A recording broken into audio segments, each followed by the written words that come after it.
Sahabat, redaksi kabar bursa.com menyoroti potensi pembangkit listrik tenaga air Mentarang Induk bisa mendongkrak valuasi PT Alam Tri Resources Indonesia hingga 50%. Mesin cuan baru Adro yang bernilai investasi 40 triliun rupiah berpotensi menghasilkan 5,68 triliun rupiah per tahun. Lalu seperti apa jelasnya perhitungannya serta resiko apa saja yang dihadapi oleh PT Alam Tri Resources Indonesia? Saya akan mengajak Anda untuk mengikuti dialog bersama Muhammad Alpin Pulungan, asisten redaktur kabarbursa.com. Selamat sore Alpin. Halo, selamat sore Maria. Apa kabar?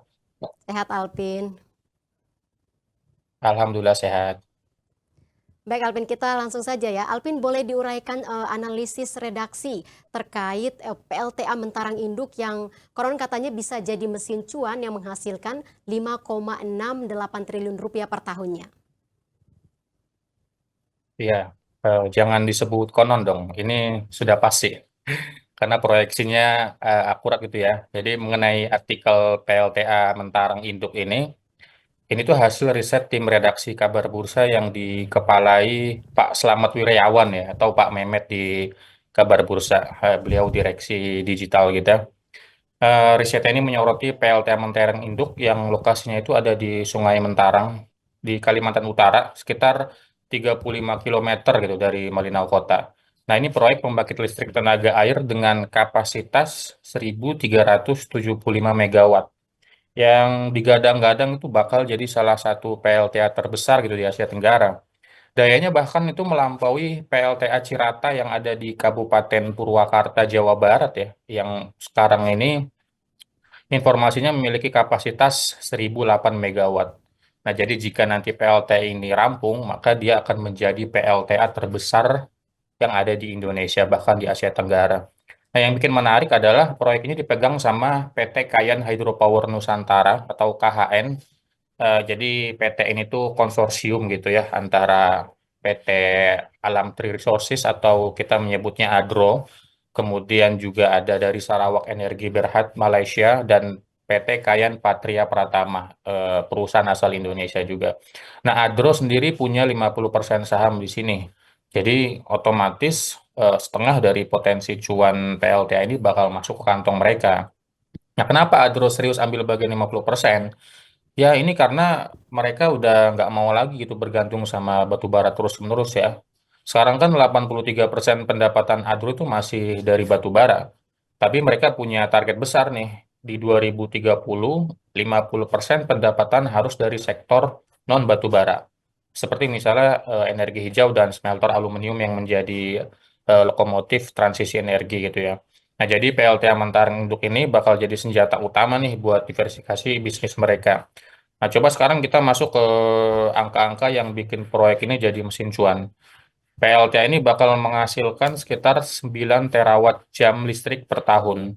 Nah, pemerintah sudah menetapkan tarif listrik dari PLTA, PLTA skala besar gitu ya, itu sebesar 7,65 sen dolar Amerika Serikat per kilowatt untuk 10 tahun pertama. Nah, kemudian 11 tahun berikutnya, mulai dari tahun ke-11 sampai ke-30, tarifnya turun sedikit gitu ya, menjadi 6,50 sen dolar Amerika Serikat. Nah, biar gampang dicerna, kita hitung dulu pakai tarif 7,65 sen. Jadi produksi listriknya per tahun itu 9 miliar kilowatt, kemudian tarif listriknya 7,65 sen dolar Amerika Serikat. Kalau dirupiahkan ini berarti setara dengan 1.262 per kilowatt ya. Kemudian total pendapatan tahunan PLTA Mentareng itu berarti 9 miliar 9 miliar kilowatt dikali 7,65 sen dolar Amerika. Nah, hasilnya itu sekitar sekitar 688,5 juta US dollar. Kalau kita rupiahkan 688 juta US dollar itu sekitar 11,36 triliun per tahun. Nah, karena Adro punya 50% saham, maka bagian pendapatan yang jadi hak mereka itu 50% dikali 11,36 triliun, hasilnya 5,68 triliun per tahun. Nah, angka ini gede banget. 5,68 triliun per tahun dari satu proyek doang, dan ini sifatnya stabil karena listrik PLTA Mentarang Induk ini nggak kena dampak naik turun harga komoditas gitu ya, kayak batu bara. Ini yang akhirnya kemudian bikin valuasi Adaro itu bisa terdongkrak hingga 50%. Nah, yang bikin valuasi saham naik itu bukan cuma karena PLTA ini bakal nyetor 5,68 triliun per tahun ke kas Adaro, tapi juga karena investor ini melihat pola bisnis Adaro berubah drastis. Sekarang kan Adaro masih dianggap saham batu bara gitu ya. Artinya valuasi mereka itu sering kena dampak naik turun dari harga batu bara yang belakangan ini cenderung volatil gitu karena transisi energi global. Tapi kalau PLTA ini sejalan dan berhasil diversifikasi pendapatan Adaro, pasar bakal melihat Adaro sebagai perusahaan energi terintegrasi. Jadi bukan sekadar pemain batu bara, dan dampaknya ini kepada price to earning ratio mereka bisa naik gitu atau PER. Nah, sekarang harga saham Adaro masih dihargai dengan PER yang rendah nih. Kalau kita lihat data Stockbit itu PER-nya sekitar 2,55 kali. Nah, karena batu bara dianggap industri sunset, tapi kalau 50% pendapatan mereka udah berasal dari sektor non batu bara, saham agro bisa mulai dipandang kayak perusahaan energi hijau lainnya, seperti misalnya Brand gitu. Nah, kalau kita pakai skenario konservatif, ini yang dihitung oleh Pak Slamet Wiryawan gitu ya, Pak Mehmet. Jadi harga saham agro sekarang ini kan sebenarnya 2000-an, ini hari ini turun lagi nih jadi 1.800. Ya, harganya fluktuatif dari 1.800, 2.000, dan kemudian 2.400 per saham. Nah, kalau valuasinya Adaro naik 50%, target harganya itu bisa jadi 3.600 hingga 4 ribuan per saham. Bahkan ya, kalau transisi ke energi hijau ini sukses gitu ya, jadi setelah Adaro ini membangun PLTA Mentara Induk dan kemudian dibarengi dengan PLTA-PLTA lainnya, maka proyeksi harga itu bisa menyentuh di angka 4.500 sampai 5.000 per saham. Intinya proyek PLT ini bikin Adaro makin stabil dan lebih atraktif lagi gitu ya buat investor institusi global yang selama ini ragu masuk karena Adaro terlalu tanda kutip tuh batu baru banget gitu. Nah, makanya perusahaan seperti BlackRock itu udah mulai masuk sekarang nih ke Adaro sejak mereka mengumumkan ekspansi ke energi hijau. Seperti itu, Maria. Oke Alvin, selain bisa menjadi mesin cuan, apa saja resiko yang harus dikelola oleh Adaro? Ya, karena ini letaknya di Kalimantan gitu ya. Tentu saja tidak ada proyek miliaran dolar yang bebas risiko. Nah, untuk PLTA Mentarang Induk sendiri ada beberapa tantangan utama yang harus dikelola oleh Adaro gitu ya. Pertama, risiko konstruksi dan geografis. Nah, lokasi proyek ini ada di pedalaman Kalimantan Utara gitu ya, yang akses logistik itu cukup sulit. Transportasi alat berat tergantung pada Sungai Mentarang yang debit airnya itu bisa fluktuatif. Kalau musim kering, transportasi bisa terganggu. Nah, kalau musim hujan, risiko banjir dan longsor bisa menghambat pembangunannya. Kedua, itu ada risiko lingkungan dan sosial. Proyek ini akan membentuk waduk seluas 22.800 hektar yang berimbas ke setidaknya 11 permukiman di 3 kecamatan dan melibatkan relokasi sekitar 2.000 jiwa di daerah Kalimantan Utara di Malinau, Kabupaten Malinau. Nah, dampaknya adalah resistensi dari masyarakat adat, kemudian juga ada resistensi dari aktivis lingkungan. Ini bisa jadi tantangan besar buat Adaro. Nah, sampai saat ini, analisis mengenai dampak lingkungan atau AMDAL proyek ini tuh masih berproses di Kementerian Lingkungan Hidup dan Kehutanan. Nah, kalau ada penolakan atau prosesnya itu berjalan lama, ini bisa berdampak ke jadwal operasional mereka yang niatnya itu mau berjalan di tahun 2029 atau 2030 gitu ya, itu bisa molor. Nah, risiko ketiga itu adalah soal politik gitu ya, soal politik dan kompetisi. Jadi, Maria, di Kalimantan Utara ini ada proyek besar lain nih, namanya PLTA Kayan Kasket, yang kapasitasnya itu gila, melampaui PLTA apa namanya Mentarang Induk ini, yakni sebesar 9.000 megawatt. Nah, ini digarap sama PT Kayan Hydroenergi. Proyek ini juga dilirik investor besar seperti Hasim Joyo Hadikusumo gitu ya, adiknya Presiden Prabowo Subianto. Jadi pergantian pemerintahan ini bisa menggeser prioritas proyek mana yang lebih didukung pemerintah. Apakah PLTA Kayan Cascade atau PLTA Mentarang Induk. Nah, yang keempat itu mengenai risiko keuangan dan pasar listrik. Jadi PLT ini kan butuh sekitar hitungannya Pak Mehmet itu 2,6 miliar USD dan Adro harus menanggung sekitar 1,3 miliar US dollar. Kalau ada kenaikan suku bunga atau depresiasi rupiah terhadap dolar, biaya investasi ini bisa melonjak. Terus selain itu permintaan listrik dari kawasan industri hijau dan IKN itu juga harus dijaga gitu ya. Karena kalau terlalu banyak kapasitas terpasang, tapi konsumsi listrik itu rendah di daerah IKN, ya proyek ini bisa mengalami oversupply. Karena menurut eh, Bupati di mana tuh Kalimantan Timur tuh ya, sorry Gubernur di Kalimantan Timur, IKN itu nanti akan mengambil banyak listrik itu dari PLTA Mentarang Induk.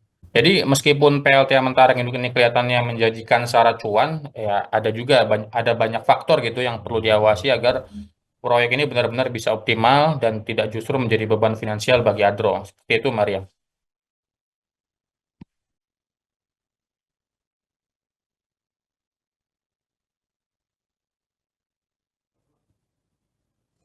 Baik, menarik sekali Halo? Alpin. Selain itu topik menarik apa lagi yang menjadi highlight pencarian terpopuler di portal kita, Alpin? Oh, mengenai topik terpopuler. Kalau kita bicara soal topik yang paling banyak dicari di kabarbusa.com belakangan ini ya ada setidaknya ada dua berita yang jadi perbincangan utama ini mengenai penurunan peringkat saham Indonesia oleh Goldman Sachs dan usulan DPR gitu ya, usulan regulasi dari DPR yang mewajibkan emiten atau perusahaan terbuka itu menjaga harga sahamnya pasca IPO. Nah, pertama soal Goldman Sachs tadi juga mungkin sudah disinggung gitu ya sama Bu Liza. Eh, yang jadi Goldman Sachs itu menurunkan peringkat saham RI dari overweight ke market weight. Ini lumayan bikin heboh karena berarti investor asing melihat pasar Indonesia nggak seatraktif dulu, setidaknya dalam jangka pendek gitu. Nah, Goldman juga menurunkan rekomendasi untuk obligasi negara, terutama yang bertenor 10 sampai 20 tahun. Nah, menurut pandangan beberapa analis, salah satu penyebabnya adalah kebijakan fiskal Indonesia yang makin ya bisa dibilang ekspansif lah gitu. Karena di situ ada program makan bergizi gratis, kemudian terbaru pembentukan dana investasi atau BPI dan Antara, dan ada lagi proyek 3 juta rumah. Nah, semua ini bikin belanja negara meningkat drastis.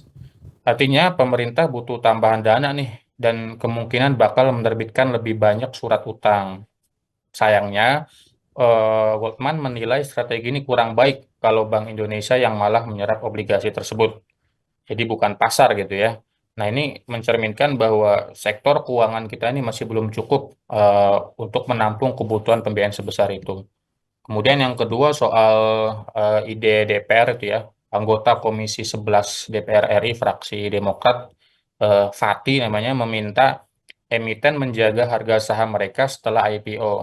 Nah, ini langsung menuai reaksi keras dari beberapa analis, salah satunya itu analis Mikir Duit, Suryarianto ya. Dia menilai kebijakan ini agak aneh karena harga saham itu bergerak sesuai mekanisme pasar, bukan sesuatu yang bisa dijaga begitu saja oleh perusahaan. Nah, masalah utama kan di pasar modal kita ini bukan sekadar harga saham yang stagnan, tapi eh, kurangnya likuiditas dan rendahnya partisipasi investor institusi domestik maupun asing juga gitu ya. Nah, sekarang pasar kita ini masih sangat bergantung banget gitu sama dana-dana dari asing. Jadi begitu mereka keluar, harga saham itu langsung tertekan. Kan terlihat tuh dari IHSG yang belakangan ini merah terus. Nah, salah satu solusi yang lebih masuk akal menurut analis adalah memperbesar porsi investasi dana pensiun dan asuransi ke pasar saham, sehingga ada aliran modal yang lebih stabil gitu. Tapi sebenarnya fenomena saham yang istilahnya kalau kata Fatih ya, kata anggota DPR ini nyender gitu di harga bawah, ini bukan hal baru. Banyak emiten yang setelah IPO itu langsung terpuruk ke level di bawah 100 rupiah lah per saham. Nah, ini biasanya karena free float yang terbatas atau tidak adanya market maker yang bisa menjaga likuiditas. Nah, OJK sebenarnya sudah menyiapkan regulasi soal market maker ini, tapi belum sepenuhnya dioptimalkan. Jadi, Maria, singkatnya dua berita ini menunjukkan dinamika pasar modal Indonesia yang masih penuh tantangan gitu ya. Di satu sisi, investor global mulai lebih selektif melihat kondisi ekonomi kita, Di sisi lain, kebijakan dari dalam negeri pun kadang belum menyentuh akar masalah yang sebenarnya. Ini yang bikin pembaca kabar bursa ramai membahas dua topik ini dalam beberapa waktu terakhir. Seperti itu, Maria. Baik, terima kasih Alvin untuk waktu dan penjelasannya. Selamat beraktivitas kembali, Alvin. Ya, terima kasih.